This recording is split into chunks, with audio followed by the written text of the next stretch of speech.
Počúvate podcasty ZME. Keďže má Teatri reláciu s názvom Ako ďalej ministri? Je totálne pochopiteľné, že tam za ministerstvo kultúry prišiel Lukáš Machala. Trošku som aj ja zaskočený názvom tej relácie. Nevedel som presne, že je to Ako ďalej ministri, tak verím, že nebudú to ľudia brať, že mám záujem o nejaký takýto post. Akože každý vie, že vedieš ministerstvo, ale to sa kurňa ani netvárite, že nie? Prečo by nemohli aj ľudia, ktorí si myslia, že sem je plocha, mať priestor v televízii? Dobre, kľud, Lukáš, nebuď vzťahovačný. A to si myslím, že nie je fér. Machala prišiel do telky povedať, že má moc roboty teta ministerka. Pani ministerka určite veľmi rada príde do akejkoľvek ďalšej relácie. Momentálne pripravujeme naozaj, máme veľa práce. Ale že on teda odprezentuje, že čo ona robí. Že chceme viac dať váhu slovenskému jazyku, keďže cítime v posledných rokoch, že vo verejnom priestore slovenčina je utlačovaná a je na ústupe. Ministerstvu sa totiž nepáči, že tí hnusní mladí moc pikujú. Používa aj mladá generácia, kde sa veľmi presadzujú americké, anglické alebo cudzojazyčné výrazy. Chceme im v tom možno zabrániť. Jak tomu akože chceš zabrániť? Budeme dodržiavať čistotu slovenského jazyka. Vraj by sa začalo tým, že viete, ako chodia tie reklamy a tam sú slogany také, že... Máme ako Nike Just Do It, alebo... No tak Just Do It jednoducho preložíme. Čiže just do it, proste to urob? Áno, niečo také by to malo byť. Proste zrob to a vybaveno. Musíme trošku, by som povedal, zatiahnuť tú ručnú brzdu. Fakt, Lukáš, nie sme pribrzdení už dosť? Tých zahraničných a cudzích výrazov sa nám už dostáva do jazyka príliš veľa. A potom, ako preložíme slogany, firma Apple bude jablko a hudobný štýl drum and bass uzakoníme ako bubon a basu, sa pustíme do prekladov jedálnych lístkov, lebo chudáci Slováci si v častiach určených pre turistov nevedia dať sírový koláčik, bo nevedia, že čo to je to chezekake. Dezert shiitake, nedokážu si představit, co pod tím mám, co to obsahuje. Prídu do takejto prevádzky a tí, čo nevedia cudzí jazyk, sa tam jednoducho nevedia orientovať. Len by som rád podotkol, že Šimkovičová neprišla, bo má vraj veľa roboty. Možno by kurňa prišla a nemala by toľko roboty, keby si nevymýšľala problémy, ktoré neexistujú. Keby nás počúval Ľudovič Štúr, asi by mi dal za pravdu. OK, bro, teraz slajdneme do druhej absolútly slej témy, jo? Keď niečo slej, niečo top, tak je to proste slejáda. A to si myslím, že nie je fér. My meno is Adam Blaško and you počúvať podcast Friday Check. Slovenčina je... Proste slejáda. Je... Proste slejáda. Keby nás počúval Ľudovič Štúr, asi by mi dal za pravdu, lebo slovenčina je... Proste slejáda.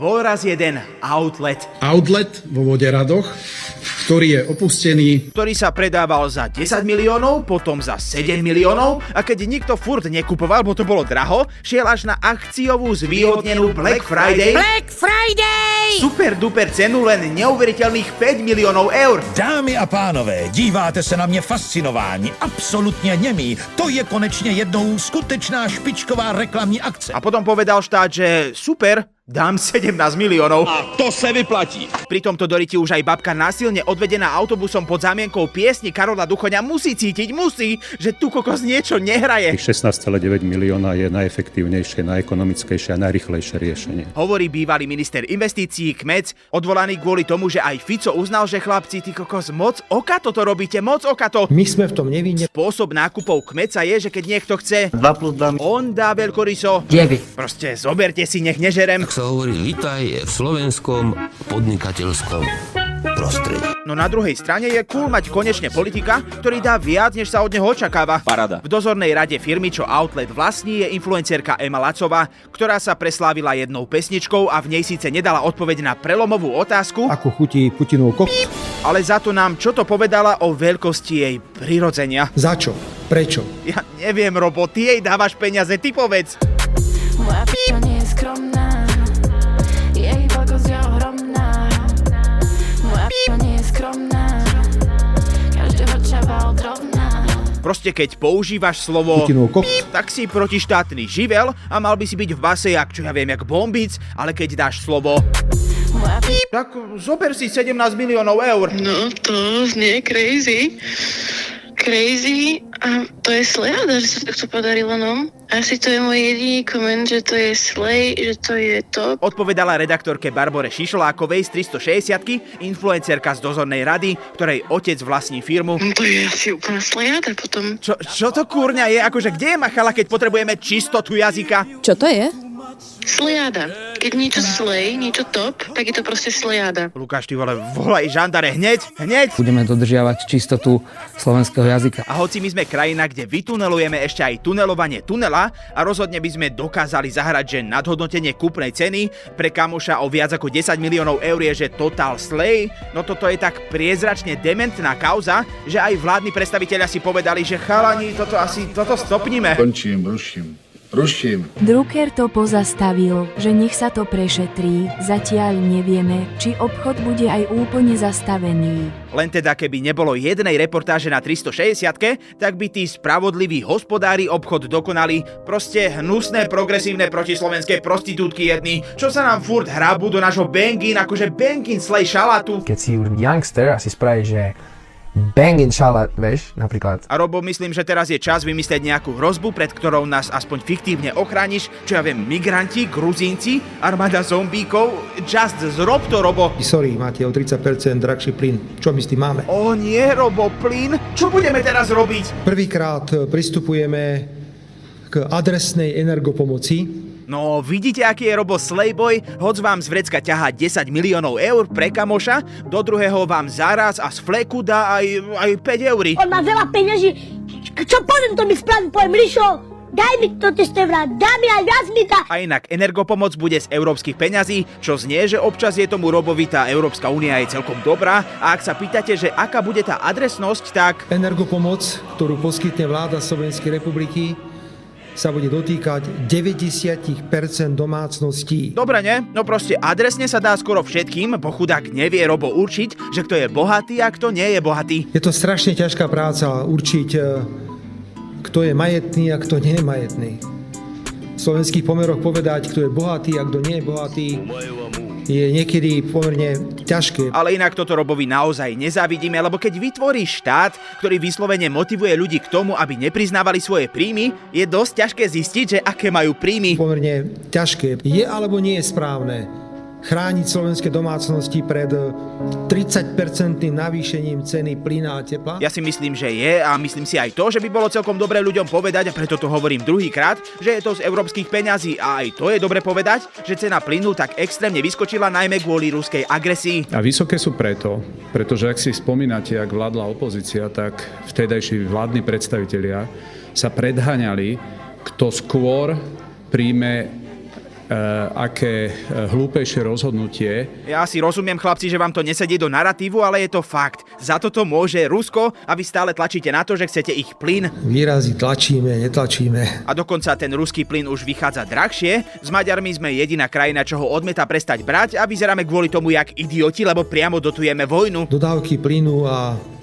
ropy z Ruskej federácie k nám do tohto priestoru nie je vec politická ani ideologická, to jednoducho tak bolo. Akože áno, a svojho času sme napríklad, Robo, aj masívne umierali na chrípku, žili v jaskyni a čakali, kde udrie blesk, nech máme oheň. Jednoducho, tak to bolo celé nastavené. Takže nehovorím nič, ale možno aj v tomto by sme sa, Robo, mohli trochu posunúť dopredu. Tak sme vždy boli na začiatku rúry a my sme zrazu na konci rúry. Roba sere, že kým pri Rusku sme boli na začiatku rúry, tak keď plyn pôjde z druhej strany, budeme na konci rúry. Čo je toto za argument, kurňa? My budeme odkázaní na dobrú voľu partnerov Európskej únie. A čo keď nebude dosť plynu? Vy si myslíte, že bude niekto hľadiť na Slovensko? No nebude nikto hľadiť na Slovensko. Akože Robo nepriamo hovorí, že by sa radšej v čase núdze spoľahol na Rusko, čo terorizuje susedov, ako spoločenstvo, ktoré vám teraz zaplatí 30% spotreby plynu, len aby ste chápali. Nie ste ani môj nadriadený a nebudete mi skákať do reči. Ja som povedal k téme otázku. No a vieš čo, Robo, ja tak trochu som tvoj nadriadený. A to je presne ten problém. Vy si neuvedomujete, že nie ste nejakí panovníci, vy ste zamestnanci. Bože môj, ste úplne trápni, Pane Bože. Dnes ti, Robo, ani tie zastieracie manévre nešli tak ako voľakedy. Čo budeme robiť, akože 14. dôchodky alebo niečo? Buďte kľudní, všetko je pod kontrolou. Hej, ale nie vďaka tebe, ale vďaka tomu, že Európska únia zacvaká, nech nepocítime dopady ruskej agresie a ešte aj novinárka ochránila peniaze z našich daní. Možno, Adam, iba možno. Otázkou ostáva len, že čo by sa stalo, keby sme mali tú Ficovú vytúženú neutralitu a keby si novinári poctivo nerobili svoju prácu. No to ja netuším takéto veci, to si musíte zavolať asi niekam inám. Ja vám len viem povedať, čo je to slejáda a čo je to topka. A Aj napriek tomu, že Huliaka berieme za mentálne retardovaného, čiže všetko ti to prepáčime. No to zas nie len za očovského burana s averziou voči ženám. Ospravedlním sa večer svojej suke na dvore. Akože kvôli mne nemusíš, ale veď toto predsa musí aj ženám vočovej vadiť, nie Huli? Očová vo svojej histórii nikdy tam ženu nemala a pevne verím, že ani mať nebude. Tak aj napriek tomu sme nedávno videli, že sa predsa len dokáže ospravedlniť. Pardon. Síce len za to, že skoro grgom odfúkol moderátorku zo stoličky. Dúfajme, pardon. Ale aha, naň ho dokáže. A je len otázka času, kedy ti takto prihondie. OK, skôr než mu rupne zas v bedni, prejdime k pointe a tá vás možno aj na chvíľku dojme. Bol by som veľmi rád, aby sa slušnosť vrátila do slovenskej politiky. Rudo, čo sa to s tebou stalo? Si hladný alebo niečo? Keď si hladný, nie si to ty? Vulgárnosť a hrubosť, ktorú do nej vniesol Igor Matovič, by mala konečne zmiznúť. Akože to máš pravdu, ale fakt len Matovič? A ja som k tomu prispel svojim handlivým výrokom na adresu kolegyni Plavákovej, ktorej sa týmto spôsobom ospravedlňujem ako žene a političke. Je mi to úprimne ľúto. Chceli sme tu dať potlesk a pritom to znie, že hrejeme v mikrovlnke popcorn. Drahé kolegyne a drahí kolegovia, chovajme sa k sebe slušne. Veľmi pekne vám ďakujem. Škoda len, že ti musíme teraz tlieskať nie za ospravedlnenie, ale za ten herecký výkon. Veľmi pekne vám ďakujem. Lebo toto všetko by sme ti možno uverili tak pred rokom, keď sa celý incident so sukou stál, ale teraz úplne nie, keďže si svojim fanúšikom zo pár dôležitých vecí v tom videjku tak nejak zabudol povedať. Čo sme chceli zle? Strašne rád by som to počul. No napríklad to, že 25.11. sa začalo prvé pojednávanie v súdnom spore so samotnou Plavákovou, lebo ešte dávnejšie na teba podala žalobu na ochranu osobnosti, kde od teba žiada 35 000 eur ako nemajetkovú újmu a verejné ospravedlnenie. A ty, Beťar, si sa to len snažil rovno odkrútiť ešte vopred a čakáš, že bude všetko zabudnuté, hej? Dúfajme. A napríklad si nepovedal ani to, že na tom prvom pojednávaní Plaváková strávila vyše 5 hodín, kde dokazovala, ako tvoje reči ohrozili ju, ale aj jej maloletú dcéru, ako zažívali obe šikanu a dokonca kvôli tebe a tvojim nechutným urážkam musela mať istý čas aj vlastnú ochranku. A respektíve nemá a nectí si základné otázky života Bohom dané ľudskej rase. A ešte taký detailik, ty si nemal ani toľko chochmesu, aby si na ten súd prišiel a len si poslal svojho obhajcu. Dosť bolo emócií, poďme na cash. No to znie crazy. Najnovšie sa Rudo podujal rozdať štátne peniaze, konkrétne dotácie v celkovej výške 19 miliónov eur, teda nie on, ale Fond na podporu cestovného ruchu, ktorý spadá pod ministerstvo športu, a teda aj táto aktivita vyzerá zatiaľ dosť shady. Ak tu nie ste DPHčkar, zlodej, podvodník alebo pozemkový podvodník, tak nemáte šancu v politike. O podozreniach hovorí už len to, že odkedy je Huliak na ministerstve, stihol vymeniť už 2 predsedov správnej rady tohto fondu, čiže už je tam tretí a tým druhým bol napríklad člen proruskej skupiny Brat za brata Jan Dovaľ, ktorý sa vo svojom živote zviditeľnil len tak, že raz hodil vajce do hlavy Jozefa Pročka. Vyprosujem si to! Okrem týchto personálnych rošát došiel rade aj nejaký anonymný list, podpísaný že vraj občanmi Slovenskej republiky, kde sa hovorí niečo o podozrení z machinácií pri 2 konkrétnych projektoch a aj prvá schôdza tohto novozriadeného fondu, na ktorej sa mali rozdeľovať prvé dotácie, bola nakoniec neverejná a šéfka fondu tam nikoho z médií nepustila. Takže aké projekty nakoniec vyhrajú, nik netuší. Vieme len to, že sa prihlásilo 844 projektov, celková suma je 19 miliónov a peniaze by mali byť použité na výstavba, rekonštrukcia, modernizácia parkovísk, kempingových areálov, oddychových zón, turistických trás, značenia chodníkov, prístupov k vode a mnoho ďalšieho. Podľa vyjadrení Huliaka je všetko úplne v pohode a netreba to riešiť, len viete, ako pre neho je napríklad OK aj rozdávanie desiatok tisíc eur dôchodcom na catering priamo od Typosu. Inak to sme vám vtedy ešte nehovorili, ale tie šeky dokonca ani neboli kryté, čiže nemali absolútne žiadnu hodnotu, lebo podľa Typosu treba najskôr podať oficiálnu žiadosť o dar a až potom bude vypracovaná darovacia zmluva. Takže celá tá tlačovka bola vlastne iba promo teatro a tie šeky boli iba obyčajné kusy kartónu, s ktorými tam šaškovali na kameru. Rudo, asi ani tebe moc nejde karta? Máte pocit, že som tu neobhájil nejakým spôsobom svoje vlastné kroky? Nie. Ak patríte medzi tých, ktorí si od detstva hovoria, aké by bolo super žiť v čarodejníckom svete Harryho Pottera a celý život čakáte na list z Rockfortu, máme pre vás dobré správy. Ty si čarodejník, Harry. Čo Čože som? Čarodejník. Listy síce ešte nezačali chodiť, ale za to sme na Slovensku podľa všetkého len krok od toho, aby sa naša realita premenila na tú z Harryho Pottera, keďže už aj my máme medzi našimi pánmi niekoho, koho meno sa jednoducho nevyslovuje. Jeho meno nevyslovujeme. Voldemort?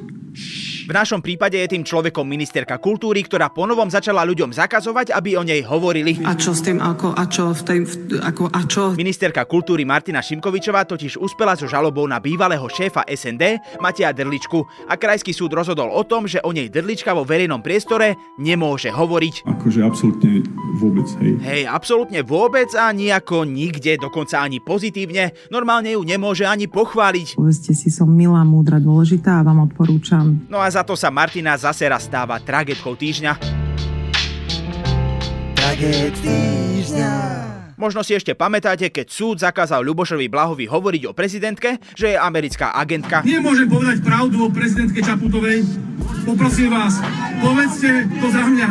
Je to americká! Alebo keď denníku N zakázal označovať Daniela Bombica za extrémistu, antisemitu a neonacistu, čo neskôr zrušil, keďže Bombic je extrémista, antisemita a neonacista. Bzenga. Drličkov prípad je ale trochu iný. Šimkovičová na ňo podala žalobu na ochranu osobnosti ešte vo februári za to, že na ňu slovne útočí. Tvrdila, že ju označuje za neonacistku, prirovnávajú ku gestapu a šíri cez médiá nepravdivé tvrdenia aj prostredníctvom fotografií, ktoré neboli scenzurované. No tak toto? Počkať, akože čo?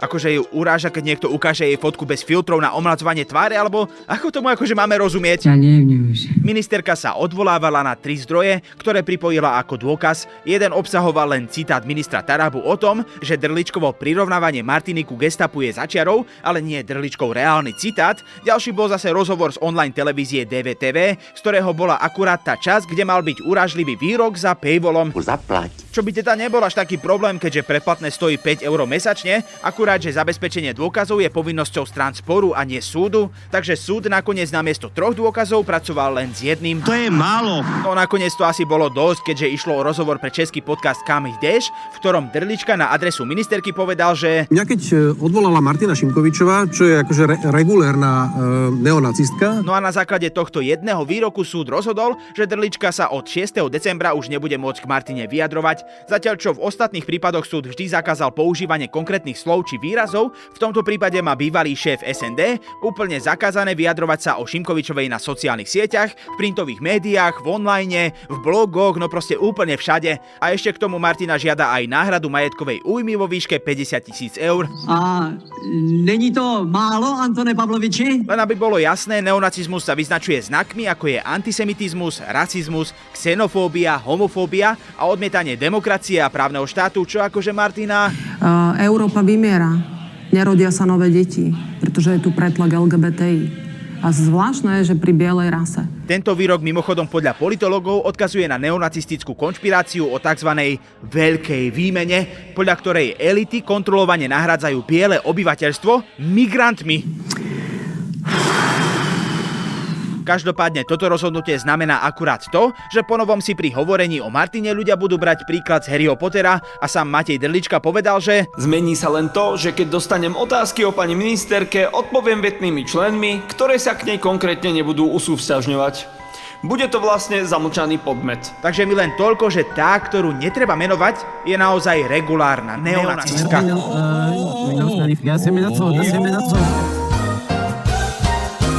Na tomto podcaste spolupracovali aj Kristina Ďuriková, Kristina Jaščová a Viktor Hlavatovič. A už len, že boskávame vás, ale len s vašim dovolením. Všade. A v nedeľu bude tragéd roka. No, to znie crazy. Crazy.